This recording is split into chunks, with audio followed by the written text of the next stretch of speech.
बिस्मिल्लाहिर्रहमानिर्रहीम। अस्सलाम वालेकुम। मेरा नाम होम्योपैथिक डॉक्टर शेख मोहम्मद अदनान चिश्ती। उम्मीद है आप सब खैरियत से होंगे। मैं आपको अपने YouTube चैनल पर वेलकम करता हूं। 22 साल तजर्बे के मुताबिक मैं इंशाल्लाह आपको मेडिसिन बताऊंगा। हमारी आज की जो मेडिसिन है वो है स्कारम।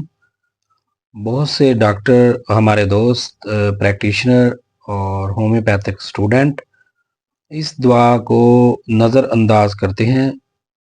स्कारम शुगर पर बहुत गहरा असर रखती है। जिन मरीज़ों को शुगर ज़्यादा हो, इंसुलिन लगानी पड़ती हो, उनके लिए स्कारम बेस्ट मेडिसिन है। इसके अलावा नज़ला ज़ुकाम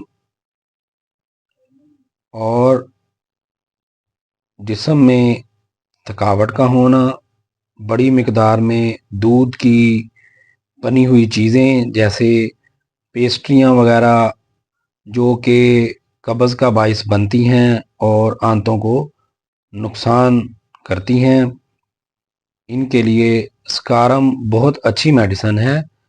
इन मरीज़ों को शुगर ज़्यादा होती है जो पेस्ट्रियाँ और मीठा ज़्यादा खाने के ख्वाहिशमंद होते हैं। ये गैंग्रीन, जिन मरीज़ों को शुगर के मरीज़ों को गैंग्रीन हो जाती है, ये स्कारम गैंग्रीन के लिए बहुत अच्छी मेडिसिन है। जो मरीज़ शुगर की वजह से दिल के वाल्व्स का मसला बन जाता है या जिस्म के ऊपर किसी जगह पर ज़ख्म हो जाए या शुगर की वजह से मिर्गी का मरीज़ बन जाए, उसके लिए स्कारम भी बेस्ट मेडिसिन है। उसके बाद आसाबी निज़ाम जो कमज़ोर हो जाता है शुगर के मरीज़ों का, उनके लिए भी स्कारम बहुत अच्छा काम करती है।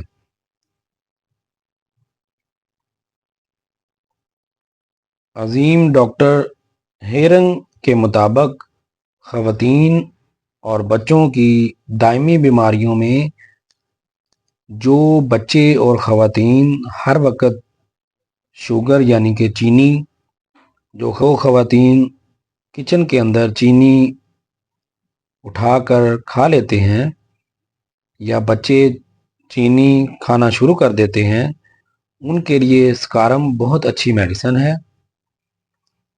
तो इससे चीनी के असरात, शुगर के असरात कम होना शुरू हो जाते हैं।